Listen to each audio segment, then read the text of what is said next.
Hello guys, and you're watching another Theme Park Planet video. Now this is a video that I really wanted to film for you guys, so I thought I'd put it out there right now because it's very exciting stuff indeed. As we know, Alton Towers Nemesis is getting a full retrack and it will be opening for the 2024 season.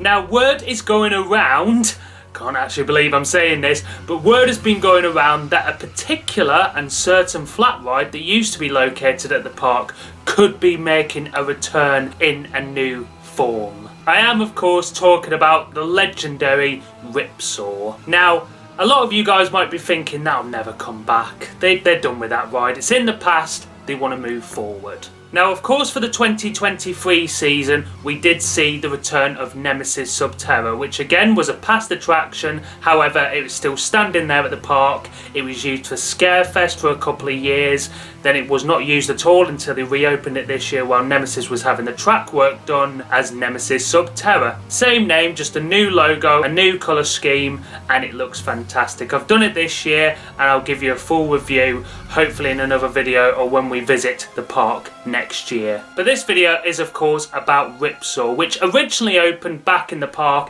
in 1997 when the transition from Thunder Valley to Forbidden Valley was taking place. Two rides were brought into that area, which is the Blade, a Huss pirate ship, and also a Huss topspin known as Ripsaw. Now Ripsaw was definitely the most visually appealing flat ride there was at the time and still is to this day, even though it's no longer there. The theming on this thing was crazy. The water fountains just looks so good for a flat ride. I mean, you would expect a coaster, and that's what we've got at Alton Towers with the likes of Wicker Man. But with Ripsaw, it had so much. It was the full package. You had these amazing pylon insulators on the ride, the yellow and black, a very nice rusted effect on it.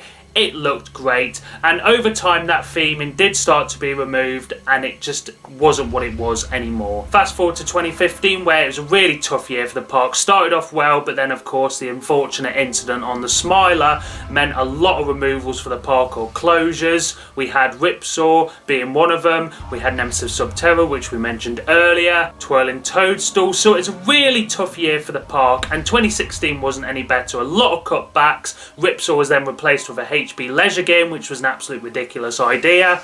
It was just not a great couple of years for the park. But here we are in 2023 with a lot of talk about this ride making a comeback. Now this is speculation and rumours, but if it's anything to go by on Sub Terra, then I wouldn't be surprised if Alton Towers actually did this. They know how much that ride was loved and loads of people would absolutely love and go crazy, especially me. Now what would I like to see if it was to make a return? I'd probably say a complete name change or something added on to the end like Ripsaw's Revenge. A lot of people have talked about that. Or use the original name, the Screw. I personally wouldn't do that. I didn't really like it at the time. I thought Ripsaw was much better, but maybe a brand new theme and a brand new name to fit that whole military theme, which is what Forbidden Valley is going to be looking most likely next year. The whole black and red, you know, with the phalanx and everything, it would look fantastic. And I think personally, I would like to see an original top spin like what Ripsaw was, but a double-sided one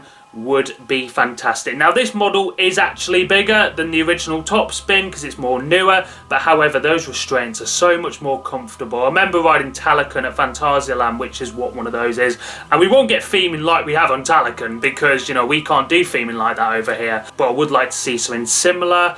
It would be great. The only downside to that is you'll have one side facing towards where Ripsaw normally faces, so out towards the coffee lounge, which was formerly a fish and chip shop, and then the other side which would just be facing the woods basically. So you won't get the view as great if you sit on the other side towards the actual gardens, but however facing the other way it'll be great. It'll just be like original Ripsaw. Now I can't see if this does come back if it'll have the water jets, because this was the downfall of this ride, is the more it's getting hit by that water over the years, the more unreliable and more wear and tear started to happen. So I think the water jets won't be a thing again, which is a shame. That was a great visual thing off ride, but I think just generally if this was brought back, red and black colour scheme, double-sided model, I think it'd look fantastic. Maybe add some fire effects as well. Like I said, nothing like on Phantasialand's level, but maybe just some, because it'd look great. Now Alton Towers, if you didn't know, have also submitted planning application to the old Ripsaw Cafe. It's even been there when Funk and Fly's been there, but not been used. It'll be nice to see that being used again, and with a bit of an extension. But this leads me to believe if this is getting an extension,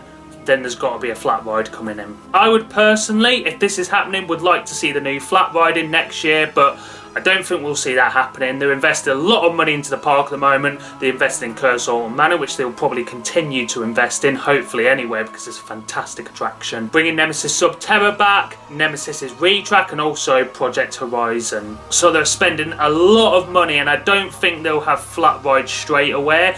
Personally, I think they need to have a flat ride in Forbidden Valley, except it needs it the most because there's 2 open spaces there and they've only got the 2 roller coasters, where Forbidden Valley you've got Sub Terra, you'll have Nemesis, Galactica and Blade, so it probably doesn't need it as much. But in terms of presentation, I think they definitely need something there rather than it just being empty, especially when Nemesis is reopening in a brand new form. It looks spanking new and great at the same time. So there's been a lot to talk about in this video, and I don't know if I've mentioned everything, so let me know in the comments if I've missed something out, or let me know if you think this is possible. I certainly think it could happen. I mean, we'll all be gutted, especially the ones who loved it, if this is just false. Hopefully this will happen and we'll all be able to ride a lovely Huss top spin again. I know they are still making these because they're on the website, but hopefully with hearing a few things going on that Huss have been at the park doing consultations with Alton Towers, that this is likely to happen. But that's it for today's video, guys. I hope you enjoyed this one, and if you did, don't forget to leave the video a like and feel free to subscribe if you're new to the channel, and hit the little bell notification just so you don't miss a single upload here on the channel. My name's Tom, and I'll see you in the next one.